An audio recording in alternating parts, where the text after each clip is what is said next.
혹시 은퇴 후 5년 안에 평생 모은 돈의 절반이 사라지는 사람들이 있다는 이야기 들어보셨습니까? 어쩌면 남의 이야기가 아닐 수 있습니다. 우리가 평생을 자식들 입에 맛있는 거 하나 더 넣어주고 더 좋은 옷 한 벌이라도 더 입히려고 정말 허리띠 졸라매며 살아왔지 않습니까? 그렇게 악착같이 일해서 이제 겨우 한숨 돌리나 싶었는데 막상 은퇴하고 나니 마음이 편치만은 않습니다.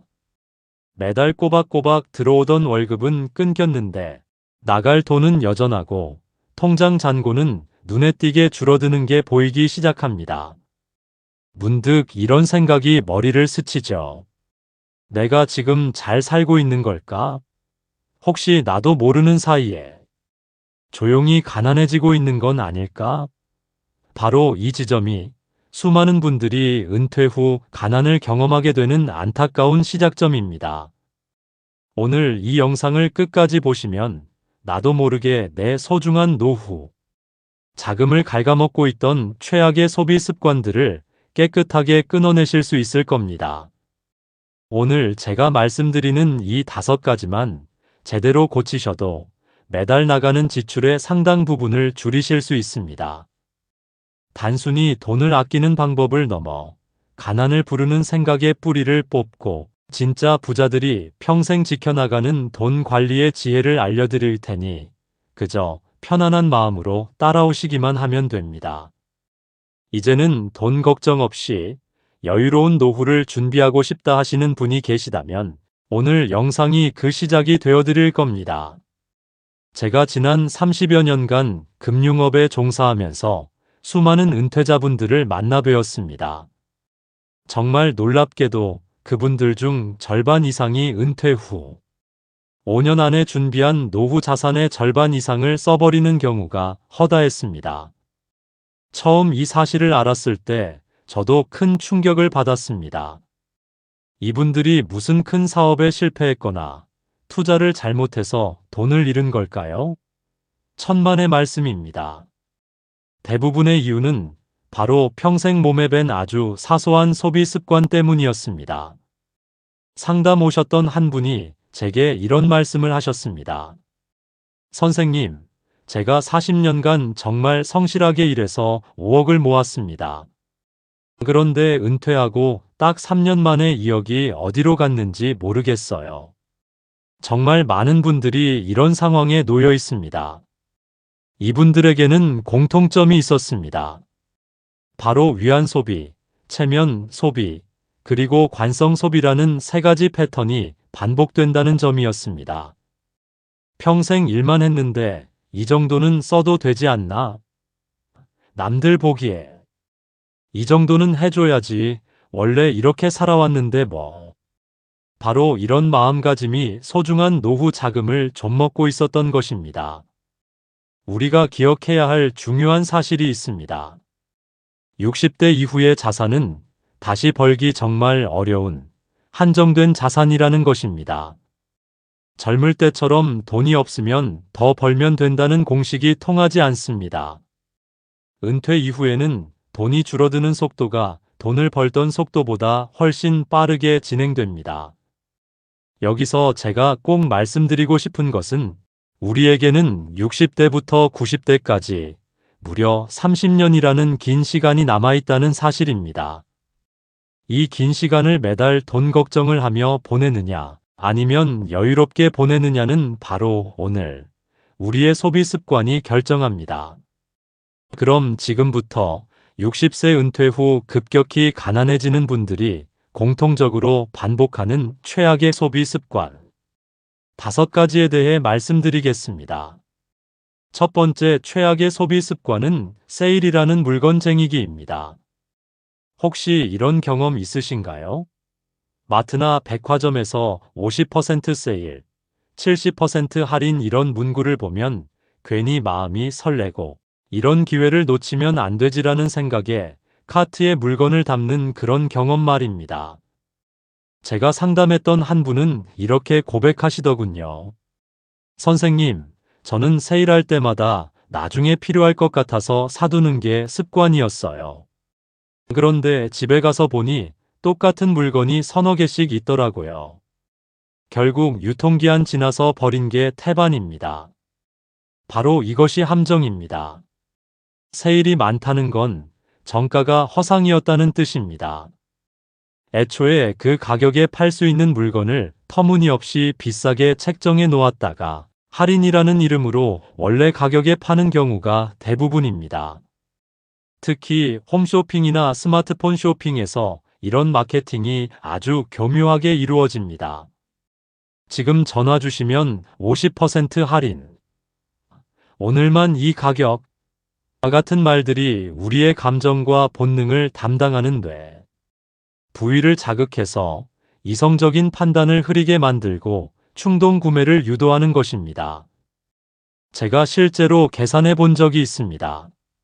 한 달에 10,000원, 20,000원짜리 생활용품, 식품, 잡화를 세일하니까 사두자, 나중에 필요하니까 사두자는 마음으로 살 때마다 사시는 분이 계셨는데 1년 동안 모아보니 무려 240만 원이 넘는 돈이었습니다. 한 번에 큰 돈을 쓴 것도 아니고 다 필요한 것들이라고 생각하며 사셨던 것인데 말입니다. 싸니까 사두자, 나중에 필요하니까 사두자는 마음이 가장 위험합니다. 이런 생각이 드실 때마다 스스로에게 꼭 물어보십시오. 지금 당장 필요한가? 만약 대답이 아니오라면 그것은 사지 마십시오. 필요 없는 세일 상품을 사지 않는 것이야말로 100%의 절약입니다. 저는 제 고객분들에게 항상 이렇게 말씀드립니다. 세일은 판매자를 위한 것이지 구매자를 위한 것이 아닙니다. 진짜 필요한 물건이라면 정가에 사도 후회하지 않을 겁니다. 하지만 세일 때문에 산 물건은 나중에 보면 대부분 후회하게 됩니다. 두 번째 최악의 습관은 즉흥적인 여행과 레저 과소비입니다. 은퇴하신 분들에게 가장 흔한 패턴 중 하나입니다. 이제부터 못 놀면 언제 놀겠어라는 심리로 고가의 해외여행, 골프, 리조트 등을 이용하시는 것이죠. 제가 상담한 한 분은 은퇴 첫 해에 해외여행을 5번이나 다녀오셨습니다. 유럽, 일본, 동남아시아 한 번 갈 때마다 300만 원씩 쓰셨다고 합니다. 그분 말씀이 평생 일만 했는데 이제는 좀 즐겨야죠였습니다. 물론 여행 자체가 나쁘다는 것은 절대 아닙니다. 하지만 문제는 반복되는 여행이 더 이상 특별한 경험이 아니라 소비 루틴으로 변질된다는 점입니다. 처음에는 새로운 경험과 감동이 있지만 점점 또 여행 가야지라는 의무감으로 바뀝니다. 더 심각한 것은 해외여행 비용이 연금 수입을 초과하는 경우가 많다는 것입니다. 국민연금 평균 수령액이 월 60만 원 정도라고 가정하면 해외여행 한 번에 300만 원을 쓰는 것은 5달치 연금이 통째로 날아가는 셈입니다. 제가 권하는 방법은 이것입니다. 1년 전체 소비를 계획했을 때 여행 비용은 5% 이내로만 제한하십시오. 만약 월 생활비가 200만 원이라면 연간 2,400만 원 중 5%인 120만 원만 여행에 쓰셔야 합니다.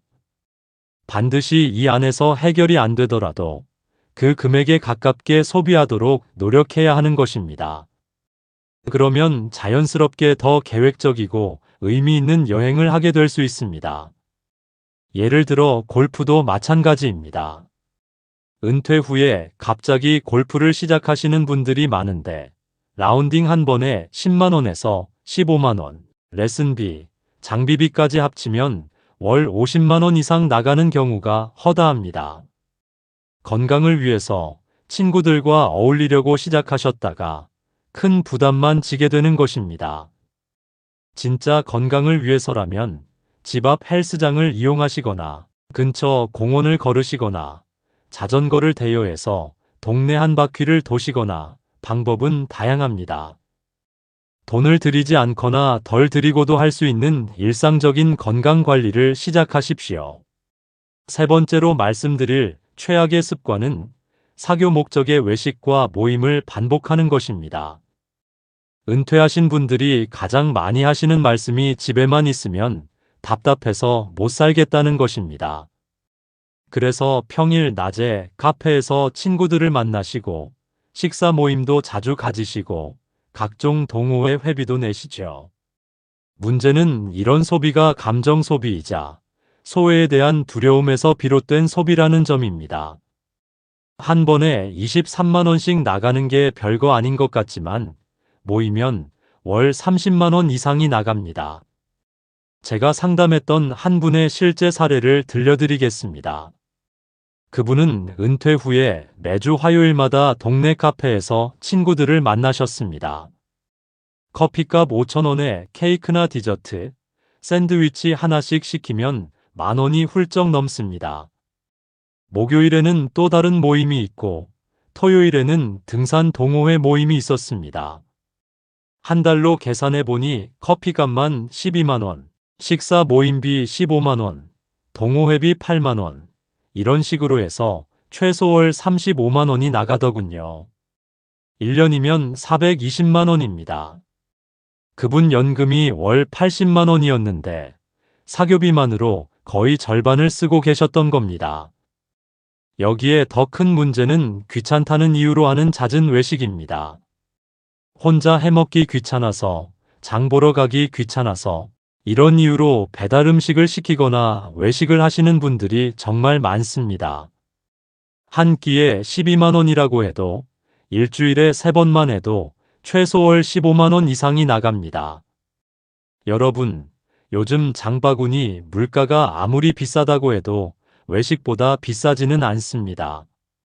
마트에서 2만 원어치 장을 보면 2끼는 해먹을 수 있습니다. 하지만 외식 한 번이면 2만 원 이상은 기본입니다. 그렇기 때문에 저는 식비 예산과 장보기 예산을 분리해서 계획적으로 소비하라고 말씀드립니다. 6월 식비를 40만 원으로 정했다면 장보기 예산은 25만 원, 외식 예산은 15만 원, 이런 식으로 미리 정해 두십시오. 그리고 외식 예산이 떨어지면 그 다음 외식을 하지 않는 겁니다. 스스로 정한 기준을 최대한 지키는 것이죠. 사교 모임도 마찬가지입니다. 모든 모임에 다 참석하실 필요는 없습니다. 정말 의미 있고 즐거운 모임 위주로 선별해서 참석하시고 나머지는 과감히 포기하십시오. 친구들과의 만남이 돈을 쓰는 것에만 집중되어 있다면 그건 건강한 사교가 아닙니다. 네 번째 최악의 소비 습관은 자녀 지원을 당연시 생각하는 것입니다. 이 문제가 정말 심각한 이유는 많은 부모님들이 이것을 소비가 아니라 투자라고 생각하고 계시기 때문입니다. 하지만 제가 32년간 상담해 보니 자녀에게 주는 돈은 100% 소비입니다. 절대 돌아오지 않는 돈이라고 생각하셔야 합니다. 얼마 전 상담받으러 오신 한 부부의 사례를 말씀드리겠습니다. 65세에 은퇴하시면서 퇴직금과 적금을 합쳐 총 6억 원의 자산을 가지고 계셨습니다. 이 정도면 넉넉하게 살 수 있겠다고 생각하셨죠. 그런데 은퇴 후 3년 만에 자산이 3억까지 줄어들었습니다. 도대체 무슨 일이 있었던 걸까요? 첫째 아들 결혼할 때 결혼자금 지원, 둘째 딸 전세자금 대출 보증금 지원, 그리고 손자 손녀 3명의 학원비와 용돈으로 매달 40만 원씩 지원하고 계셨던 겁니다. 어르신들께서 이렇게 말씀하시더군요. 자식들이 힘들어하는데 도와줘야지 어떡합니까? 나중에 여유 생기면 효도하겠죠. 하지만 현실은 어떨까요? 제가 32년간 상담해 본 결과 부모님께 받은 돈을 나중에 갚은 자녀는 거의 본 적이 없습니다. 갚으려는 마음은 당연히 있지만 자녀들도 살다 보면 본인들 생활비, 교육비, 주거비로 여유가 없어지는 겁니다. 더 심각한 것은 이런 지원이 반복되면서 자녀들이 경제적으로 독립하지 못하게 된다는 점입니다. 어차피 부모님이 도와주시겠지라는 의존성이 생기는 것이죠. 그럼 우리 애들이 힘든데 모른 척 하라는 거냐고요? 자녀 지원을 아예 끊으라는 걸까요? 그게 아닙니다. 명확한 원칙을 세우시라는 겁니다. 자녀들을 지원해 주실 때는 본인 노후 자금, 즉, 절대 건드리면 안 되는 핵심 자산을 제외하고 하셔야 합니다. 예를 들어, 총 자산이 5억 원이라면 3억 원은 절대 건드리지 않는 안전자산으로 분류하고 나머지 2억 원 범위 내에서만 지원하는 것입니다. 그리고 매달 정기적으로 주는 용도는 정말 신중하게 결정하십시오. 50만 원씩 주시면 1년에 600만 원, 10년이면 6천만 원입니다. 이건 정말 큰 돈입니다. 제가 권하는 방법은 비상시 지원 방식입니다.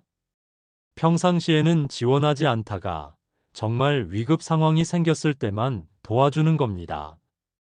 예를 들어 자녀가 갑자기 병원비가 필요하다거나 실직했을 때만 한시적으로 도와주는 것이죠. 손주, 손녀 지원도 마찬가지입니다. 손주가 학원을 다니고 싶어 한다.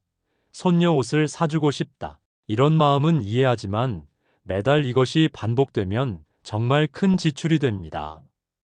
분기별 지원 형태로 변경하시고 시간을 함께 보내주고 이야기를 들어주며 충분한 관심과 사랑을 전하는 방법을 병행해 주십시오.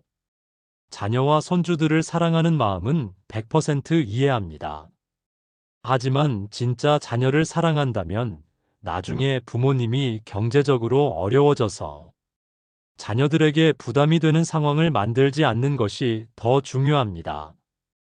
부모님이 경제적으로 독립적이어야 자녀들도 마음 편하게 살 수 있다는 사실을 기억하십시오. 마지막 최악의 소비 습관은 바로 연금 외 수입 없이 지출만 하는 것입니다. 많은 분들이 은퇴 전과 비슷한 수준의 소비를 유지하면서도 수입이 줄어든 만큼 지출도 줄여야 한다는 인식이 부족합니다. 제가 상담한 한 분은 현역 시절 월 소득이 400만 원이었는데 은퇴 후에도 월 350만 원을 쓰고 계셨습니다. 하지만 들어오는 돈은 국민연금 60만 원과 퇴직연금 100만 원, 총 160만 원뿐이었습니다. 매달 190만 원씩 적자가 나는 상황이었죠. 그분께 여쭤보니 괜찮다, 예금이 있으니까라고 하시더군요. 하지만 계산해보니 그 속도로 쓰면 5년 만에 모든 예금이 바닥나는 상황이었습니다. 5억 있던 예금이 5년 만에 완전히 사라지는 겁니다. 연금만으로는 주거비, 생활비, 여가비를 감당하기 어렵습니다. 특히 아파트 관리비, 각종 공과금, 의료비 같은 고정비는 줄이기도 쉽지 않습니다. 그런데 수입은 현역 시절의 절반도 안 되니 당연히 적자가 날 수밖에 없습니다. 여기서 제가 말씀드리고 싶은 것은 인생 설계를 70세까지 일하는 구조로 생각해야 한다는 것입니다. 아니, 이제 은퇴했는데 또 일하라는 거냐? 라고 생각하실 수 있습니다. 하지만 요즘은 평균 수명이 늘어나서 90세, 100세까지 사는 분들이 많지 않습니까? 그런데 60세에 완전히 은퇴해서 3040년을 연금만으로 살겠다는 것은 현실적으로 불가능합니다. 저는 인생을 3단계로 나눠서 생각하시라고 조언합니다. 성장기가 30세까지, 활동기가 70세까지, 노후기가 100세까지입니다. 정년은 60세가 아니라 70세까지로 대비해야 한다는 생각의 전환이 필요한 것입니다. 그렇다고 70세까지 현역 시절과 똑같이 일하라는 것은 절대 아닙니다. 60세 이후에는 아르바이트 형태로라도 꾸준히 수입을 만들어야 한다는 뜻입니다. 월 50만 원이라도 꾸준한 수입이 있으면 자산 소진 속도를 크게 늦출 수 있습니다. 실제로 제가 상담한 분들 중에서 가장 여유로운 노후를 보내시는 분들은 모두 은퇴 후에도 어떤 형태로든 일을 계속하시는 분들이었습니다. 택시 운전을 하시는 분도 있고, 단기 아르바이트를 하는 분도 있고, 온라인으로 상담을 해주시는 분도 있었습니다. 중요한 것은 체면이나 자존심 때문에 내가 이 나이에 이런 일을 해야 하나 생각하지 마시라는 겁니다. 오히려 건강하게 일할 수 있다는 것 자체가 축복이라고 생각하십시오. 이 일을 통해 사회적 관계도 유지할 수 있고 성취감도 느낄 수 있고 무엇보다 경제적 안정성을 확보할 수 있습니다. 지금까지 은퇴 후 무심코 저지르는 5가지 최악의 소비 습관에 대해 말씀드렸습니다. 이제 구체적으로 어떻게 개선할 수 있는지 실천 방법을 알려드리겠습니다. 첫째, 무엇보다 중요한 것은 소비 기록입니다. 제가 30년간 상담하면서 느낀 건 자신이 얼마나 쓰는지 정확히 아는 분들이 거의 없다는 것입니다. 대충 이 정도 쓰는 것 같은데 하고 추정만 하시죠. 하지만 추정과 실제는 보통 30%에서 50% 차이가 납니다. 가계부를 쓰라고 하면 너무 복잡하다, 귀찮다고 하시는 분들이 많습니다. 그래서 저는 간단한 방법을 제안합니다. 다들 스마트폰은 가지고 계시죠? 그 스마트폰 메모장에 오늘 쓴 돈만 한번 적어 보십시오. 커피 5,000원, 점심 1만원, 마트 3만원, 이런 식으로요. 하루에 1분도 안 걸립니다. 이렇게 일주일만 기록해 보셔도 깜짝 놀라실 겁니다. 내가 이렇게 많이 썼나? 하면서요. 기록하는 것만으로도 소비가 20% 정도 줄어듭니다. 왜냐하면 쓸 때마다 이걸 기록해야 하는데 정말 필요한 건가? 하고 한 번 더 생각하게 되거든요. 다음으로 중요한 것은 예산 편성입니다. 월 수입이 정해져 있으니 그 범위 내에서 항목별로 예산을 나눠야 합니다. 주거비 30%, 생활비 40%, 의료비 10%, 여가비 10%, 비상금 10%, 이런 식으로 미리 정해두는 거죠. 여기서 핵심은 여가비를 별도로 책정하는 것입니다. 많은 분들이 필요할 때 쓰면 되지라고 생각하시는데 그러면 무제한으로 쓰게 됩니다. 여가비를 월 20만 원으로 정했으면 그 안에서만 여행도 가고 외식도 하고 취미 활동도 해야 합니다. 은퇴 후 월 지출 한도를 정하지 않으면 자산은 빠르게 소진됩니다. 제가 본 극단적인 사례는 3억 있던 분이 2년 만에 1억을 쓰신 경우였습니다. 그분은 돈이 있으니 괜찮다고 생각하셨는데 그 속도로 쓰면 6년 만에 모든 돈이 없어지는 상황이었던 겁니다. 제가 상담했던 성공 사례 하나를 소개해 드리겠습니다. 65세에 은퇴하신 한 어르신은 처음 상담받을 때 월 소비가 280만 원이었습니다. 이분이 실천한 방법은 단순했습니다. 첫째, 세일 상품은 절대 사지 않기. 둘째, 외식은 주 1회로 제한하기. 셋째, 모임은 최대 월 2회만 참석하기. 이 3가지 원칙만 지켰는데도 6달 만에 월 소비가 160만 원으로 줄어들었습니다. 더 놀라운 건 어르신께서 전혀 불편하지 않다고 하신 겁니다. 오히려 돈 걱정 없이 살 수 있어서 더 행복하다고 하시더군요. 집에서 요리하는 재미도 생기고 정말 가고 싶은 모임만 가니까 더 의미 있게 느껴진다고 하셨습니다. 또 다른 사례로는 집 앞 도서관에서 독서를 시작하신 한 어르신이 계십니다. 은퇴 전에는 하루 종일 TV 드라마, 홈쇼핑 이런 것만 보시던 분이었는데 제 조언에 따라 매일 30분씩 책을 읽기 시작하셨습니다. 처음에는 나이 들어서 무슨 책 읽기냐, 눈도 침침하다고 하셨는데 3개월 후에는 완전히 다른 사람이 되셨더군요. 책을 읽으니 생각할 게 많아져서 쇼핑하고 싶은 마음이 줄어들었고 구립도서관에서 책을 빌리다 보니 다양한 문화 프로그램이 많아서 거기 참여하는 재미에 시간 가는 줄 모르겠다고 하셨습니다. 실제로 책을 읽으면 전두엽이 활성화됩니다. 전두엽은 사고와 해석을 담당하는 부분이라 사고력과 창의력을 높여줍니다. 그리고 책을 읽는 사람들은 소비할 때도 더 신중하게 판단합니다. 충동 구매도 줄어들고요. 여러분, 지금까지 최악의 소비 습관 5가지를 들으셨는데 어떠세요? 아직도 그냥 잘 아껴 쓰면 되겠지라고 생각하시나요? 많은 분들이 아낀다고 착각하면서 무심결에 무분별한 지출을 하고 있습니다. 이렇게 장기적인 소비 전략 없이 하루하루를 보내면 우리의 노후 자금은 순식간에 고갈됩니다. 몇 년 안에 다 사라지는 거죠. 그때가 되면 이미 돌이킬 수 없습니다. 체력도 떨어져서 일할 수도 없고 자식들에게 도움은커녕 의지해야 하는 상황이 오게 되는 겁니다. 이건 늦게 가난해지는 게 아니라 더 오래 가난해지는 것입니다.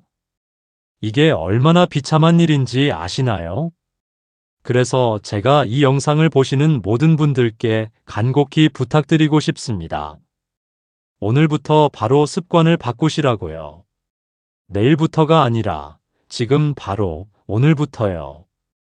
60세 이후의 삶은 이제 끝이 아니라 이제부터입니다. 앞으로 30년을 더 살아야 하는데 이 시간을 여유롭게 보내느냐, 비참하고 빈곤하게 보내느냐는 오늘의 선택이 결정합니다. 마지막으로 정리해드리겠습니다. 첫째, 오늘부터 세일 상품은 절대 사지 마십시오. 진짜 필요한가? 를 항상 물어보시고 대답이 아니오라면 과감히 포기하십시오. 둘째, 여행과 레저는 연간 소비의 5% 이내로 제한하십시오. 계획 없는 즉흥 여행은 자산을 빠르게 소진시킵니다. 셋째, 외식과 모임은 선별적으로 참여하십시오. 모든 약속에 다 참석할 필요는 없습니다. 정말 의미 있는 만남만 가지십시오. 넷째, 자녀 지원을 당연하게 생각하지 마십시오. 자녀에게 주는 돈은 투자가 아니라 소비로 분류하고 명확한 기준선을 정해 놓아야 합니다.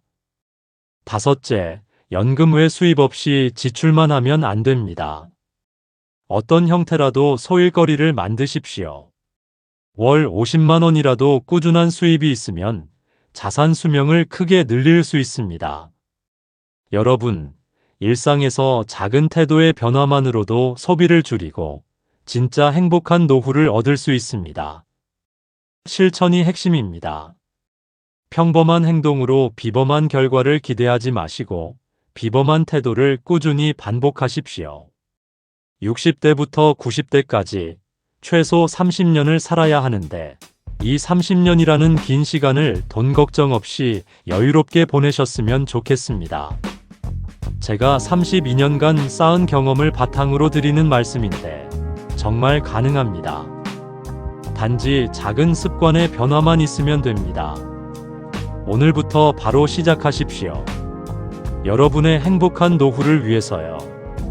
오늘 이야기가 여러분의 삶에 작은 등불이 되었다면 앞으로도 귀한 지혜를 계속 받아보실 수 있도록 구독 버튼을 꼭 눌러주십시오. 자유인의 여정을 함께해요. 여러분 사랑합니다.